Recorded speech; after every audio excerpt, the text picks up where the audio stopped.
episode number 65 of Inside the Vault. I am your host, Ryan Smith, here on this Carolina Panthers edition podcast from Draft Week coming up in just about 8 days' time. I have got a PFF analyst with me tonight, contributor. He's been on this podcast before, co-host of the PFF College Football Show with Max Chadwick, also a friend of the podcast. Let's welcome back Dalton Wasserman. Dalton, how's it going?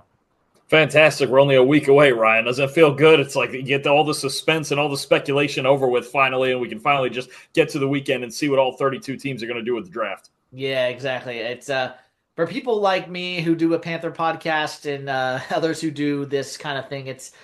Once the draft gets here, we don't have to speculate. We don't have to have people on, and we can just kind of analyze the picks. So let's just get right into it. Carolina Panthers pick number 8 in the first round of the 2005 draft in Green Bay next week. All of a sudden now the Panthers are in prime position here at pick 8 with the Derek Carr news that came down the pike. I'll start with that since Derek Carr and the Saints are in the Panthers division and they're at pick 9 right above the Panthers. In your opinion, do you think that was strategic by the Saints getting this out, 2 weeks before the draft? Or is this something that maybe the Saints have known for a while and Derek Carr and his agent are trying on his side, trying to get a trade, maybe get cut and move on, knowing that they might select the quarterback? Why do you think the Saints, and this news is coming out about Derek Carr now?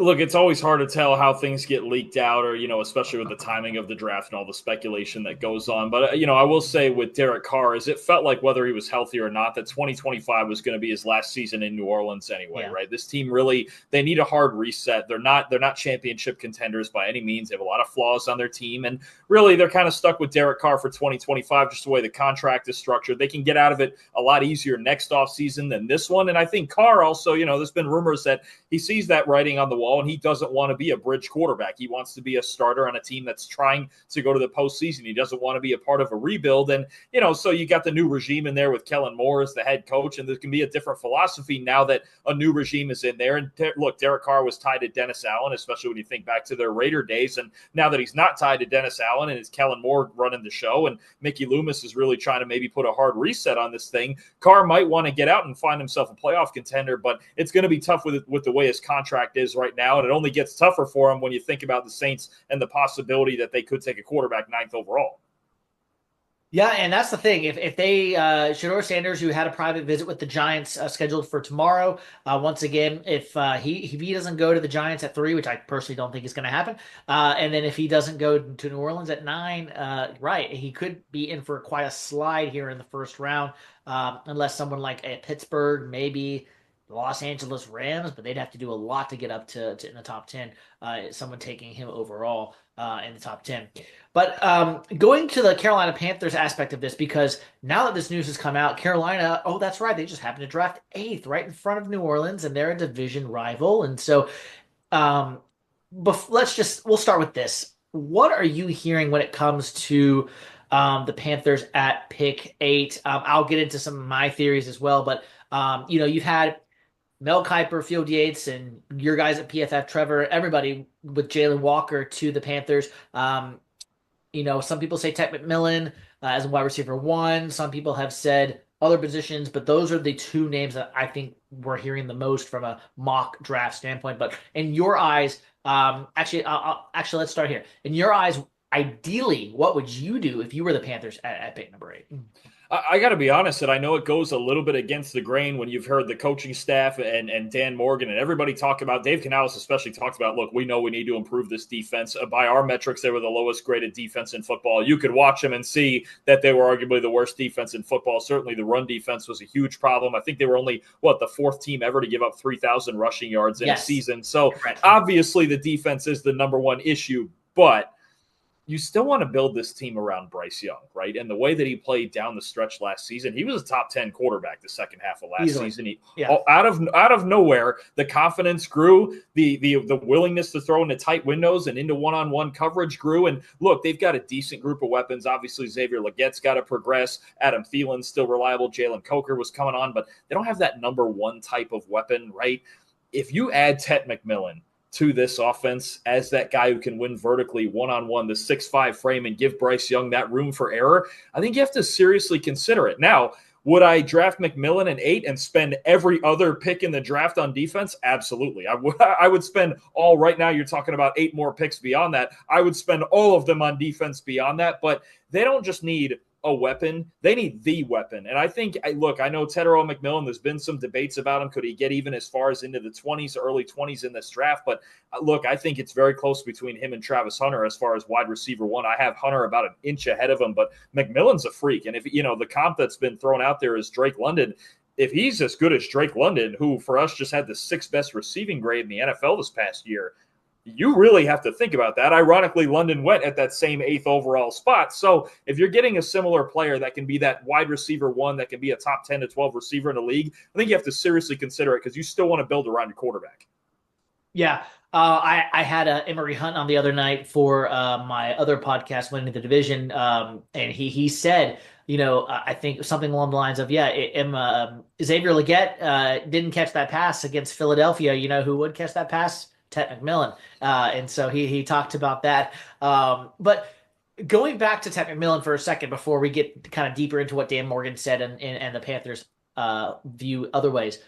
Why is there such draft fatigue on Ted McMillan? Is it, let's be honest, Dalton, they brought up something from his freshman year about him saying he doesn't like to watch football. And that's such a lazy narrative, in my opinion. But at the end of the day, what is it about the draft fatigue of Ted McMillan that people are saying right now? It's he doesn't run the crispest routes. He doesn't like to watch football. What is it? What are people overlooking? What are we not seeing when it comes to Ted? Why are people saying this? I guess is what I'm saying.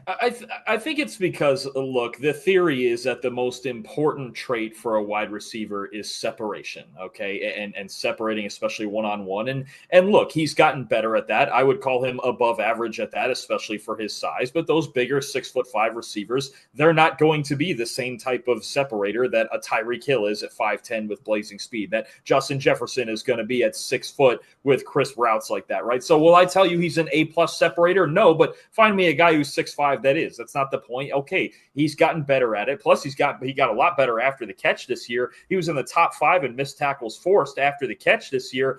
In the same category as somebody like a Luther Burden, who's built like a running back playing receiver. He's built like Deebo Samuel. So, look, I don't see a ton of flaws aside from, he doesn't run a 4.3 like Calvin Johnson did back in the day. Well, he's not Calvin Johnson. Right. There's not He's not Calvin Johnson. You're not going to find another Calvin Johnson, right? Those guys are so rare. But if you're telling me again that he's something like Drake London, okay, he runs a 4.5, but look at how big he is. Look at how smooth he is down the field. Look at him catch the ball outside of most normal guys' catch radius. So I have him as the 5th best player in the draft. I honestly believe he should go in the top 10. He should go maybe 6 to the Raiders. I even think the Patriots. The Patriots at 4 should think about him. That's how I think McMillan is the one guy aside from Travis Hunter who I go, that's a number 1 receiver. That's an X receiver that you put out there, and you put him out there one-on-one, and he's going to win those battles more often than not. And for the lack of separation, you have all that catch radius to work with, and he's absolutely an acrobatic freak at the catch point. I think this is the exact type of player the Panthers offense is missing. I think he should be a top 10 pick for somebody, and if he does slide, I think somebody will get a steal. I've seen mock drafts with Denver at 20, the Chargers at 22, some other teams in that range, even Seattle at 18. I think he'd be a perfect fit there. I think the further he slides, the more of a steal he is. And again, I think the Panthers should really think about him at 8. Let's get into Dan Morgan's aspect of this. He met with the Charlotte media the other day, and I'll just kind of read you a little bit of his press conference, and you can tell us Panther content creators have our own opinion on this. But talking about being ready for all scenarios, he said, listen, at number 8, if we get stuck there, we're not able to trade back. If we're not in love with a player there at 8 and we can't trade back, then we're going to be ready for all different types of scenarios. There are some really good players that we like. It's not just one position, but we feel like it's a good draft, a lot of talent. We're going to be ready for all scenarios. He was then asked if using a word like stuck was indicative of his preference. And he says, no, I was just saying if we do get stuck, we're going to be ready for all different scenarios. We don't know who's going to be drafted in those top 7. So we're going to be ready for the different scenarios. So using a word like stuck, should the Panther fan read into anything of that nature? Or do you feel like he's just saying we're going to be ready for all scenarios? Yeah, no, I don't think stuck is the way that he meant it, right? That there's some shortage of talent. Now, I think what it is that with something like the 8th pick, you can feel a little more flexible. And you have to remember, too, the timing of this with all this Derek Carr news, with everything going on around the Saints and being one spot ahead of the Saints. I think he's actually just doing a great job of playing the game right now, right? When you talk about now, the Steelers are the team that's been talked about the most with maybe do they move up for Shedeur Sanders, but maybe there's some other sleeper teams that we don't know about that might actually really like him. We've heard about however many teams and scouts and all this hate Shedeur, but smoke screens, at this time of year are everything, right? But I think, look, Dan Morgan's going to be prepared for all scenarios. I think the timing of it with all the Saints news is actually probably really smart of him to say this. And the one thing I will say about trading down, even if somebody wasn't trading down or trading up, I should say, for Shedeur Sanders, and I was even talking to our head man here at PFF, Chris Collinsworth, about this earlier in the week, and I think you have four very special football players in this draft: Travis Hunter, Ashton Jeanty, Abdul Carter, and Mason Graham. And you can maybe throw, I don't know if McMillan's quite on that tier, but I think he's getting close to that tier. But you only have a small handful of special players in this draft. And then you have a boatload of guys from probably 5 or 6 all the way down to in the 40s who you feel like are pretty similar caliber of talent. This is a draft where you're going to find solid starters. So, look, if Dan Morgan can find more assets to get more of those starters and more of that quantity, let's say you're trying to build that defense, and I know they signed some free agents, but they got a lot of holes to fill still. This is a draft, I think, with a quantity, I don't want to say over quality approach, but the more picks that you have within the top 80 to 90, the more solid starters you can find in this draft, and there's a lot of them. So moving down from 8 and finding more picks does make a lot of sense to me for Carolina. Yeah. It's funny because when you talk about, okay, tell me if I'm crazy. You might say, Ryan, you're crazy. Mason Graham is someone I really like. I think I talked to him about last time I had you on. Whoever I have on, I will tell people till the day is long. I like Mason Graham. I think it'd be perfect next to Derek Brown for this defense for the next 8 to 10 years. Is there a world in which, I mean, and we all know Canales at I think it was the combine, I want to say, he interviewed with somebody and they asked, one of the reporters just said, what if Mason Graham were to fall to you to 8? And I think his eyes got all googly and he's like, that would be amazing. He's a great player, So I don't think he's going to fall to 8, but is there a chance? I mean, let's say the Patriots take a tackle at 4. Let's say the Jaguars take Jalen Walker instead of Mason Graham, and Raiders take Jeanty, Jets take a tackle. There he is. Is there a world? Because I feel like I have heard Jalen Walker has some love in Jacksonville, had some love in New England. Is there a way Mason Graham falls to 8, or there's just no way? There is a world. And I will tell you that it starts with the idea of the archetype of Mason Graham. Now, he weighed in around 295 or so at the combine, but my partner on the college football show, I should say, Max Chadwick, tells me that he's heard from some Michigan people that he really plays closer to 315, and he slimmed down for the combine. So that's one thing that if he's really on tape at 315 doing the things he's doing, I'm not worried about size. Some others worry about arm length, okay? And this idea that length. This idea that length is everything, and there are teams out there who will look at arm length, and probably Jacksonville's previous GM would have done this. Is he look at a guy's arm length? If it's not at this threshold, not happening, right? It's a world where all it takes is now you're talking about 3 or 4 GMs that you just mentioned that they got to have this combination of thought about him. Go, that's just not our guy, right? Now, me personally, I don't think he should get by Jacksonville at 5. That's the guy who would sprint the card in I would for the agree. Jaguars 4. I would agree. Aaron Donald, they had him in LA. James Gladstone, their new general manager, and Liam Cohen, who also was in LA at a time. So I think that's where he's going. But maybe they like Jalen Walker a little more. Maybe they select an offensive lineman to protect Trevor Lawrence. And look, with the draft, you just never know, right? I mean, and you just mentioned Aaron Donald. Didn't he fall to 13th? He was the 13th overall pick, even though you watch his tape at Pitt and you go, man, that's a freak of nature, right? I mean, you see every year you see a guy or two that you go, they shouldn't have fallen that far, and it doesn't take that much. No, there's absolutely a world, and I'll be real, just the same thing I said with Jacksonville. If Mason Graham is sitting there at 8, take him, because you said it. He's the perfect complement to Derek Brown. Derek Brown is that one technique in the A-gaps, clogging up the middle, and Mason Graham all over in all different alignments, not just the 3 technique, but all over the place in passing situations. He makes your pass rush significantly better. He was the highest graded defensive tackle in run defense this past year. This guy for the last 2 years, once Jalen Carter left college football, this is the best defensive tackle in college football, bar none, and that's in a stacked defensive tackle class this year. If he was there at 8, yeah, absolutely. I think that changes your whole defense. I think they've run the card up. And that's the case. Um, I want to get into beyond pick eight. Well, let's go into some of the other picks for the Panthers down the line. Not necessarily the number of the pick, but more positions to target. I'll give you kind of a position, and you tell me kind of some guys that you like or might be good fits for Carolina. I start with receiver. Jalen Noel is a guy that I really like. If we aren't able to land Tech McMillan, I think Jalen Noel would be a great fit in Carolina. Higgins, his partner at Iowa State as well. Um, I really like those two specifically. And then Trey Harris is, I won your buddy Trevor Sikkema, I think has said a lot to the Panthers as well. Are there any receivers that you like specifically in Carolina in the second or later rounds? Higgins and Knoll are both really good. They're both going to be day two picks, and it depends if they want an alternative to Ted McMillan, then you're looking at Jaden Higgins, right? 6'4", really good releases off the line, really crafty footwork for a guy that big, knows how to separate, ran a 4.48, which is a really good time for him, and has fantastic hands. Again, same as Ted, just not necessarily a blazer. And the only thing with the Panthers picking at their next pick after 8 is number 57. I don't Yeah, know that Higgins is getting to 57. him or Noel, That's maybe. Yeah, yeah. Knoll, I think, has a better shot because he is smaller. He's a slot-only guy. Now, he's got blazing speed. I will give you that. To get a guy like Jalen Knoll to take the top off, I think that would help a lot. And then I think about, maybe they take some chances on a day 3 guy. I think about early on day 3, maybe a guy like Dante Thornton from Tennessee, who's got freak size and speed, not a ton of production because he's not a very nuanced route runner coming from Tennessee, but maybe you take a chance on a guy like that, like a Dante Thornton who's got a ton of athletic talent and can just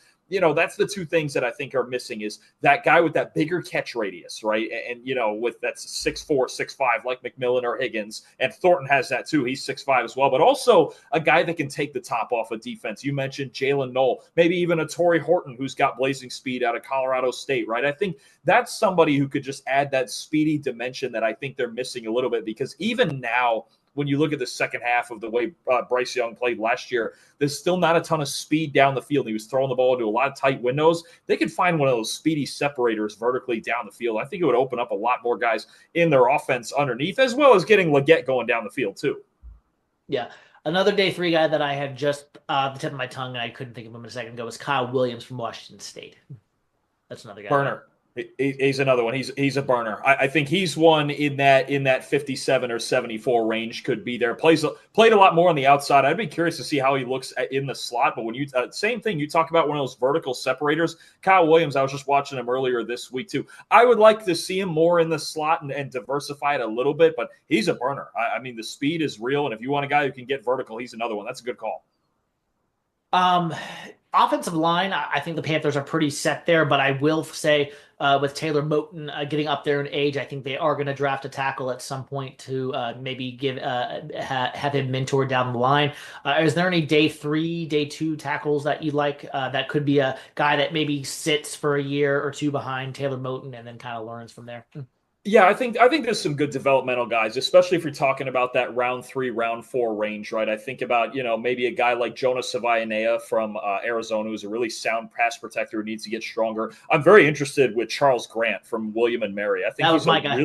Yeah. I think he's a really good athlete. I think he can stay at tackle. He's just got to get a little stronger and get used to that's the perfect player to me that you go. He just needs a year or 2 of NFL practice. Just be on the practice field and get out there and really just get those reps behind the scenes instead of getting thrown in the fire. I think Charles Grant's an interesting guy to me. I'm curious to see where he goes. I think it's going to be somewhere in the 3rd round. Again, he's got very much that developmental feel to him. He's not quite the athlete that, say, someone like Teron Armstead was coming from the FCS level back when he was drafted by the Saints. But I think he could be a good player. And if you talk about developing someone behind Moton to play right tackle, that's another one. And there's Cameron Williams is another interesting one from Texas also. I think he definitely needs some work in pass protection. Ideally, I wouldn't start him year 1. He needs some work on his pass protection technique. He's a really good run blocker, especially in his zone scheme. But that's those guys, I think, in round 3 or maybe early round 4 that I look at and I go, they need a little bit of work. And if you have a situation like this offensive line for Carolina where you can give them a year of work, then it'll work out fine in the end.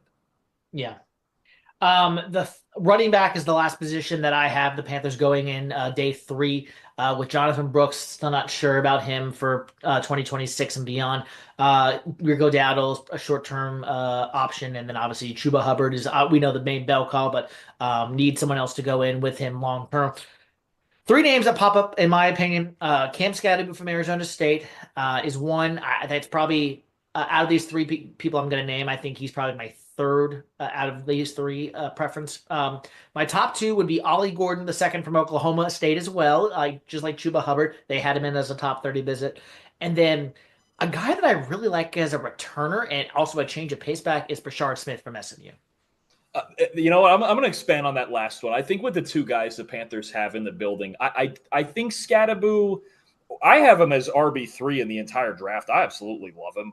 He's an absolute tank. He's got better instincts than you think for a power back, and he's a better receiver for a power back than you would think. But I look at guys more in that round 4 and early round 5 range. I'm looking at 4 picks for the Panthers between 111 and 146. There's a sweet spot there to get a role playing back. And the guy that you mentioned there that I absolutely love is Brashard Smith. And I think when you think about Chuba Hubbard, classic early down runner, Rico Dowdle, bulldozing runner, let's get a receiver in there, right? And Brashard Smith is a former wide receiver at Miami. I think that's somebody who could really make it's a good mix with those guys, right? I think he doesn't have to his existence with those other guys there. I think they can coexist is what I should say. And Smith, you remember Naeem Hines from the Colts? Of course. Yeah, he's from this area where I'm at. Yeah. Oh, fantastic. I mean, that's who he reminds me of in the way that I would use him. That Hines, back when he played with the Colts, yeah, he was a back and he could take some toss sweeps and run outside and things like that. But he lined up at receiver as much as any player, as much as any running back, I should say. And he was extremely effective. Brashard Smith, to me, almost isn't just a running back. I just kind of call him this weapon. And that's the type of passing game weapon that I would want to add to this backfield on third downs in those situations. Even if you have one of the other backs in the game, put Smith in the slot. He used to do it at Miami. He's a fantastic route runner. I think you could argue he's the best route running back in the class. And I'll throw one more guy in there for you in that same vein. Jaden Blue from Texas. Absolute burner. Supposedly ran a 4.25 and a 4.28 at his pro day down at Texas, and he's another one. He's got receiving ability. I think those two guys in round 4 are two guys that I would look at to complement Hubbard and Dowdle more so than a guy like Scattaboo, who you think about down the line, maybe taking over in the backfield. I would complement the two guys you already have there with one of those pass catchers. Texas running back. We know Jaden Blue drafting Jonathan Brooks last year. just saying on that. On the defensive side of the ball, we mentioned Mason Graham obviously already from the defensive perspective and some of the other defensive guys. Linebacker, we don't have a long-term answer for Shaq Thompson, who's still available in free agencies for somebody to pick up, I guess. And then safety was the other big one that I was targeting, at least for this team. Gion Campbell is probably going to be obviously a first round pick. I know there's some smoke. Maybe Panthers could just snag him at 8 and take that line if there's nobody else good there. But I think he's going to be gone. But I like Xavier Watts for this team in the second or third round. Someone who probably would be there. A ball hawk and safety to go along with Trayvon Morningwig, who is more of a run stuffing guy at safety, and then. At linebacker, I'm going to mispronounce his name. The UCLA kid, Carson Schweschinger, something along those lines. That guy is. I'm sorry, I watched the first game in Hawaii because I like watching Hawaii games, and I didn't see him. I'll be honest, I didn't see him. I didn't know really what to look for. So he seems like a guy who just kind of has come out of nowhere and is kind of here on the scene last minute. So thoughts on the linebacker and safety positions and the later rounds or even early rounds, for this team? So if you're going to get a starting caliber linebacker, I think you're gonna have to pick them with one of those day 2 picks. Or if you get the trade back and maybe fall into Jahad Campbell's scenario, that'd be great because he's the best linebacker in this draft. But no, I like Schweschinger, and I think the thing is he did come out of nowhere. He was, I believe, a former walk-on, played special teams his whole career before this year, and then just got in there this year starting at linebacker for UCLA. He's an absolute fireball. You talk about speed, you talk about pulling the trigger downhill, you talk about playing at 120 miles an hour all the time. That's the type of guy you could really set a tone with. Now, he's a little bit smaller, although I think he measured in at 242 at the combine. If he weighs 242 running the way he runs, well, he's going to go in the second round. I mean, and 57, he might go before 57 because I'm telling you, he can absolutely fly and he plays with his hair on fire. And he's a good pass rusher, too, if you want to get him down off the edge. There's even times that I go with Schlesinger where even if it doesn't work out at linebacker, I might turn him into Andrew Van Ginkel. I think there's a lot of good outcomes that can happen with him. But that would be a player I think you would almost have to take in the second round or find a way to maneuver to get him because he's a hot name at linebacker. And you mentioned Watts. I love him. I have him as the second best safety in this draft. He was the backbone of that Notre Dame secondary. When you talk about all the man coverage that they ran at Notre Dame, you need that center fielder. And Xavier Watts is that center fielder, right? You want Merrick to float around the formation and hang around in the box and do all the versatile things he can do. Xavier Watts is a guy that you say, hey, just get back there and find the ball, and you got it. And that's what he does best. 13 interceptions over the last 2 years.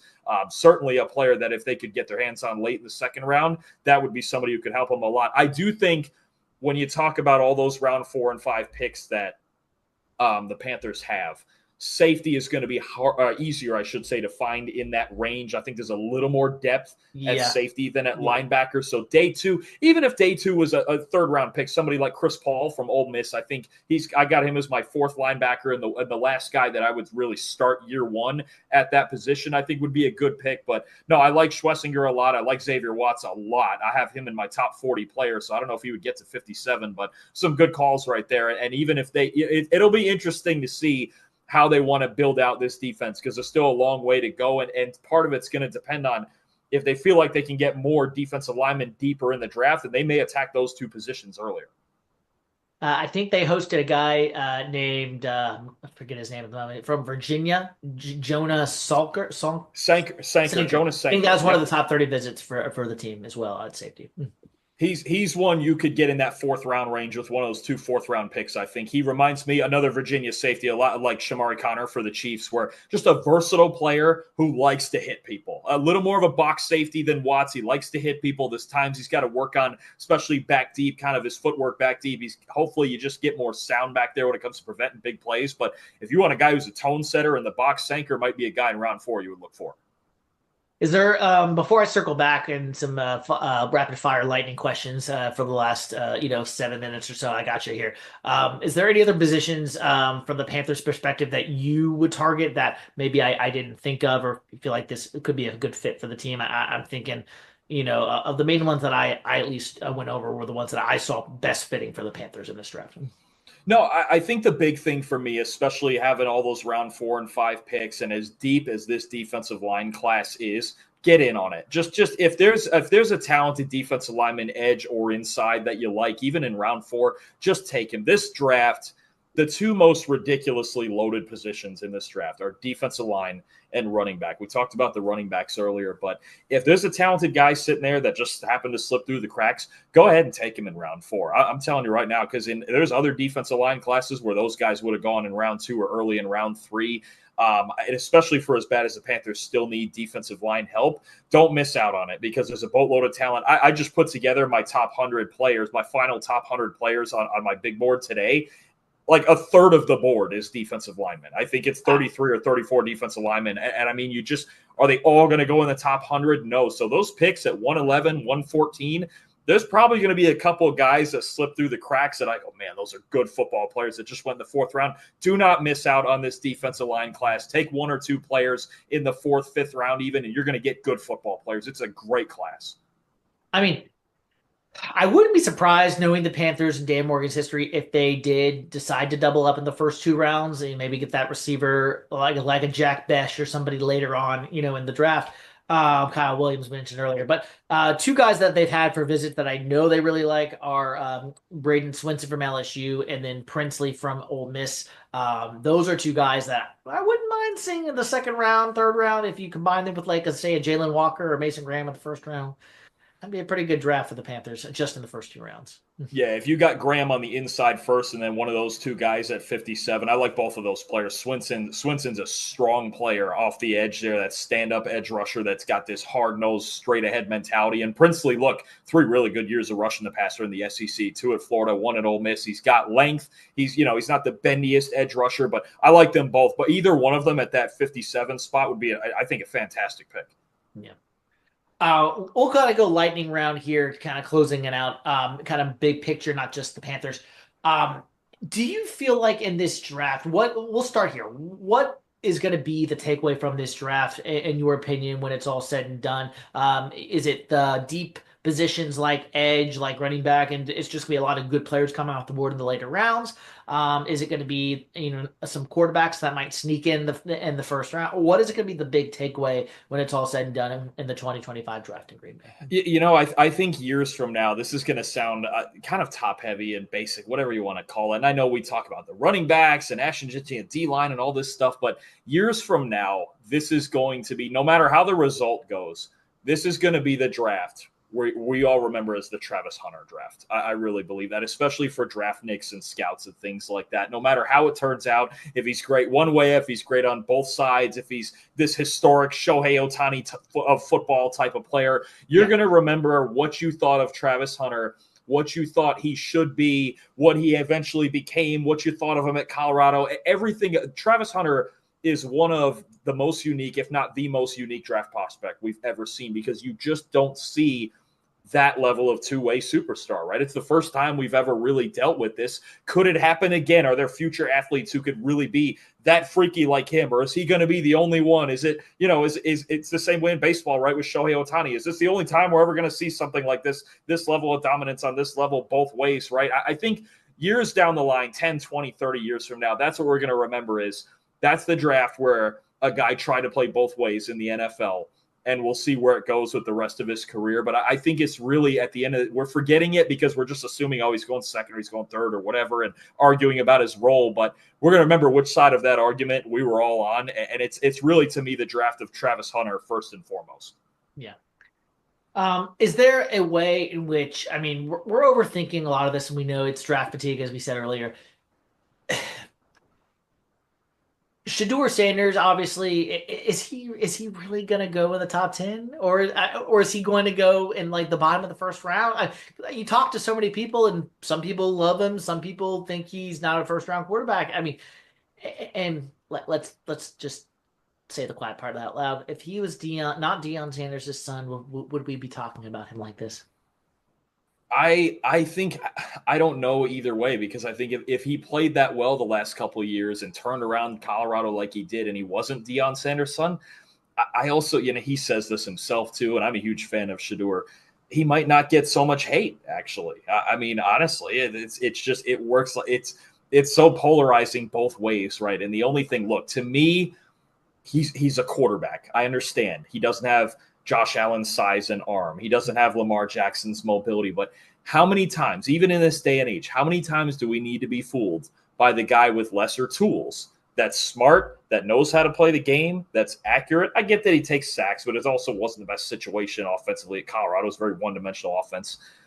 How many times are we going to be fooled by the guys that don't have elite traits and yet go on to be great starters, right? I mean, I could talk about the all-time greats like Tom Brady and Drew Brees. Talk about current guys. It's not like Joe Burrow has the freakiest physical tools either, No. right? Brock Purdy's been to a Super Bowl. Jalen Hurts was taken in the second round. I know he's a dual threat guy, but he doesn't have Josh Allen's arm, right? I mean, Kirk Cousins has been a great starter in this league for a long time until this past year after the Achilles. How many times? How many times are we gonna get fooled going, hey, this guy doesn't have this or that? I'm like, talk about what he does have. Me personally, I would take him in the top 10. I would still consider him at third with the Giants. I have a higher opinion than a lot of people on Shador Sanders, but that's what makes it so unpredictable. Do I think he's still going in the first round? Absolutely. I think at the end of the day, for all the hate, teams at least have him as a top 2 quarterback in this draft. And we know how the smoke screens around draft season are, but Yeah. I think he's a really good football player. I understand there's certain things he doesn't have, but there's a lot to offer there too. Is there any shot that and no, I know the Panthers will not be selecting this guy because he won't be there. Is there a way Abdul Carter were to fall outside of the top 3 due to his knee? Is there do you think teams would be hesitant on the knee and how some of the document stuff with that injury, or is it just don't overthink it and take the player at the end of the day? It wouldn't be because of the injury. If he gets past number 3, it's really just because the Giants probably took Shador. That Okay. would really be the only way. And even then, he wouldn't get past 4. The New Oh, England, of course. Yeah, New England's gonna run the card if that's the case. I'll say this: if let's just say the Panthers, if they did want him, call the Giants, make that trade, because I think that's actually mutually beneficial. What happens there is Well, the Panthers get up and they get the freakiest edge rusher in Abdul Carter. The Giants only move back to 8, which keep in mind, we talk about it the other way, but still keeps them in front of the Saints. The Giants could trade back to 8. You still probably get Shedeur Sanders at 8, right? Because Correct. it doesn't sound like the Raiders are going to do it. It doesn't sound like the Jets are going to do it for as much as I want them to. I think realistically that would be a mutually beneficial trade where you go, both teams kind of get what they want here. I don't know what the Panthers would have to give up in that scenario, but Yeah, I don't want to know because this team has already given up so much stuff in future years, or sorry, past years, and that they're just kind of getting out of that hole now. The number 39 pick belonging to the Bears with the Bryce Young trade is the last one, I believe, in these picks that they've given up. Um, yeah, okay. That I just had to get off my chest. When it comes to the Panthers, a couple more, and I'll get you out of here. We'll play a lightning round here. When it comes to the Carolina Panthers for 2025, let's talk big picture. Last year, people talked about the Houston Texans, CJ Stroud after that wonderful rookie year, and then he kind of took Houston into the playoffs once again. Denver Broncos, Bo Nix with Sean Payton in that system got them to the playoffs. I feel like when people talk about this kind of stuff, we're always either a year too early, or we're a year too, or even 2 years too early sometimes. Um, is there a world in which Carolina Panthers have a really good draft? Bryce Young continues to develop. Can they be we'll say the Denver Broncos of last year, if you will? Bryce is a third-year quarterback instead of a rookie, but they get to the playoffs, they lose in the first round, sure, but like they got there, they have that improvement. And you have a healthy Derek Brown, J.C. Horn, who's healthy on the outside, all defensive improvements. The NFC South is not the craziest division in the world. Atlanta, Michael Penix, they've already beaten them last year. Saints, we know, are kind of, they're the Saints right now. And the Bucks defense is getting older. Mike Evans is turning 31. They're not going to win this division forever. So is there a case, a world in which this Panther team can surprise a lot of people in 2025? there's a world, and what's funny is I was optimistic on the Panthers going into last year, and then obviously it got off to a rough start. And then the second half of the year, they started kind of looking the way that I thought they would, right? I Yep. think Yep. the world's it starts though with the defense. I think even more so than Bryce Young. I do like Bryce Young's chances of keeping that confidence. Would I get him one more weapon? Yeah, but I think a second year of comfort in Dave Canales' system and that confidence, it was just good to see that we saw Bryce Young do it now. Right. It was just really good to see that because for a year and change, we were like, we're seeing nothing. We have nothing. We have no evidence that this guy can do this. Now we have some evidence, but I think the biggest thing we have to remember, even though Bo Nix and Sean Payton, such a great pairing, gets all the spotlight and everything Bo did his rookie year, that defense was fantastic. That was a top 10 defense in the NFL, and that's where it's going to start with this Panthers team. Last year, it's the worst defense in football. You can't win many games with the worst defense in football. If they can find a way, if Ajiro Overo can find a way to get the right players, and this is going to be the case for not trading down too far or maybe even staying at that 8th pick. They need foundational defensive players in this draft, and they can find it. There are a lot of them. This is a great opportunity in this draft. It's a much more defensive draft than it was last year. If they can do that, and if Bryce plays the same way he did down the stretch last year, and you can turn in overnight the worst defense in football, at least into an average one, let's just say the 16th ranked defense in football. Now you're talking about a borderline, 9-ish win team or somewhere, and you get in a few close games, and there's always those teams that get in the playoffs because they won a bunch of one-score games. But that's the thing is the defense has to keep you in the game first, and that's where the Broncos. That's how they won football games. They played good defense, and they didn't beat themselves, right? You just go out there, you don't beat yourself, and you make stops when you need to, and that's where you get a lot more of those opportunities, right? I mean, we even saw it at the end of the year. Then they won a shootout against Atlanta at the end of the year. That game was it 44-41 or whatever it was? A great game. Yeah, it was very yeah. good shootout. And so we know it's in there for Bryce. I need to see it with this defense. I like what they did in free agency, more of a quantity approach because they needed a boatload of players. And that would be your case, too, for trading down from number 8 is, look, there's still a ton of good defensive players in the first round and the second round, all the way through, I think, the 4th and 5th round of this draft, especially on the D-line. Build this defense, make stops, and then all your offense has to do is not beat themselves because you can see the road on offense. Now you got to just make stops along with it. All right. Dalton Wasserman has been my guest today here on Inside the Vault, episode 65. Dalton Wasserman from PFF. Dalton, I'll get you out of here with some rapid fire lightning predictions, and we'll get you out of here. Let's start with the Panthers at number 8. Let's just say for grins and giggles, Ted McMillan is not the pick, and they go defense. And let's just say Mason Graham is off the board. He goes to Jaguars at number 5. Is Jalen Walker the pick? Let's be honest. I think people are mocking him. What are the Panthers getting in Jalen Walker if that is indeed the pick? And if so, if do you think that would be the pick? I think it will be the pick from everything I've heard between obviously all the mocks and everything going around, but there's even been some back channels I've heard from that say that they absolutely love him, right? He's a Carolina kid. He's a coach's son. He's this hybrid freaky athlete type of player. And I think what you would be getting in Jalen Walker is a more explosive, freaky athletic version of what they had in Frankie Louvu a couple years ago. I think that would probably be the blueprint because really it's not about Walker's talent that's been in debate. It's about his role in that. Is he a linebacker whose best skill is rushing the passer? Is he actually an edge player, but he's too small? Is he something in between? Is he what is he, right? There's a little bit of a ball of clay feel. I do think in this defense with the experience they have and the way they did it with Frankie Louvu, right? Linebacker on early downs, edge rusher in obvious passing situations, figure out the coverage otherwise. Because he can rush the passer. I won't tell you he can't, even though he's that small. He can rush the passer. The speed is freakish. He can be that quarterback spy against more mobile quarterbacks. But I think that's what you're looking at is you get this freaky version of Frankie Louvu in this defense. Give me one player in rounds 2 through 7 that you think the Panthers will get. If they go Walker first round. If they go Walker, yes, correct. If they go Walker.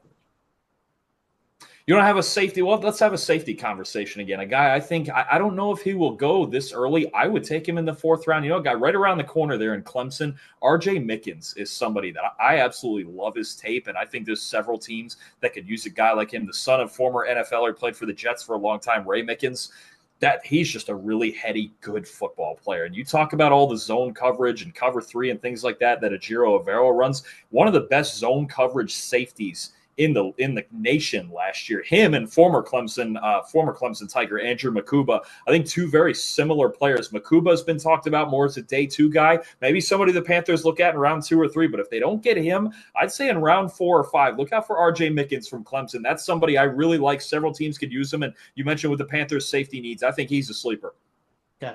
Let's go now specifically drilling down to the team specific for next year. Bryce Young is a top 15 quarterback next year. Man. He played like it down the stretch. He sure did. I'll go with it. I'll say top 15. I'm not going to break him into top 8 to 10 is a stretch. And that's why, I said maybe you could get into that argument if they drafted Tet at the top and you really said, wow, you're just full-blown best case scenario. You love what this team is doing on offense. Top 15 is realistic, though, because that's the tier that kind of is a little bit fluid. You get guys drop out of that, here and there. Sometimes they're 18 to 20. Some guys move in for a year. I think he could be top 15 optimistically. Would I like it better if they got one more weapon in this draft? Yeah, but what I saw the second half of last year when he got back and off the bench and started playing again, that looked like the guy that we expected to be the first overall pick. Derek Brown or J.C. Horn will finally get some respect in the NFL and become either I know technically J.C. Horn was a Pro Bowler this year, but either of them will become an All-Pro or first or second team All-Pro and really get that recognition across the league next year, either J.C. Horn or Derek Brown. As far as the All-Pro and standard recognition, the more likely one would be Horn because Brown, here's the thing, is Brown in the PFF grades and things like that, is a guy who makes his teammates better, even though let's say he's not going to rack up all the sacks, 12, 14 sacks. He's not that guy. The guy, if you're asking me the respect question, it should be Derek Brown. The standard recognition part is going to be Horn, but I want to dig in on Brown here because look, a big reason why this was the worst run defense in football is because he's gone week 1. It's because Derek Brown tore his ACL. Was that right in week 1? Meniscus. Yeah. Yeah. So meniscus. Yeah. It was so, and you could feel it when it happened. It was so backbreaking because you're like, that's the anchor. That's the guy, right? And he's the guy between the tackles that dissuades offenses from running between the tackles, and you lost that guy. He's really the anchor of the entire front seven. So getting him back alone on top, we can talk about draft picks and everything else, free agency, all we want. Getting Derek Brown back when he didn't That's like another draft pick. That's a first round pick right there, and he's one of the best run defenders in the NFL. No question. I mean, that's the part that, again, that's why PFF grades exist, is to find great run defenders and guys we can give that credit to. And Derek Brown's one of those guys. He could change, just him being back could change the whole look of the front seven. And that's why I like Mason Graham so much. And him and Derek Brown, you cannot run on them. You would not be able to run on them. Anyway, okay, I'll keep going. All right, last two. The Carolina Panthers will contribute and find a way to compete for the top 7 seed in the NFC next year. Meaning somebody else will win the division. Insert Tampa again, or Atlanta, whoever you want, and then the Panthers would be more in the 7th seed range for the playoffs. It feels more likely that, and that's the way it's been in this division for a few years now, that the easier path to it is a division title, right? Because Correct. You've got the NFC North is stacked, right? The Bears and so I should start with the Lions. I shouldn't. The Bears have improved that entire division. Some people believe the Bears are going to make the playoffs this year, but I'm not one of those people. But they this offseason, they have done it right. But that whole NFC North is stacked, right? You still have the Rams out west are good, and I don't think there's as much doom and I think it's too much doom and gloom in a place like Seattle or even Arizona as well. Those are still decent football teams, right? I think, and then in the East, you have, if Dallas is healthy, they're usually better than they showed last year. Philly, Washington, everything. It's not a whole lot of terrible teams in the NFC right now. And then you consider, well, you still have the Falcons and Bucks in your own division. I do think a division title would still be the easier path in the South, but it'll be close. I think if Bryce keeps the progress that he had the second half of last year and this defense improves, you start talking about maybe getting in that 8-9 with a little bit of luck, 10-win range, and really start seeing some real improvement from this team. Last one for you, not a prediction, but more of a I just want to put some respect on Dave Canales. I mean, he has his background with Baker Mayfield, with Russell Wilson and others, but Andy Reid talked about this at the Combine and others, Pete Carroll as well. What he did with Bryce Young, the benching, Bryce taking the benching well, coaching him behind the scenes. And then he came back and, like you said, looked like a top quarterback. I was skeptical myself a little bit as a Panthers content guy and fan.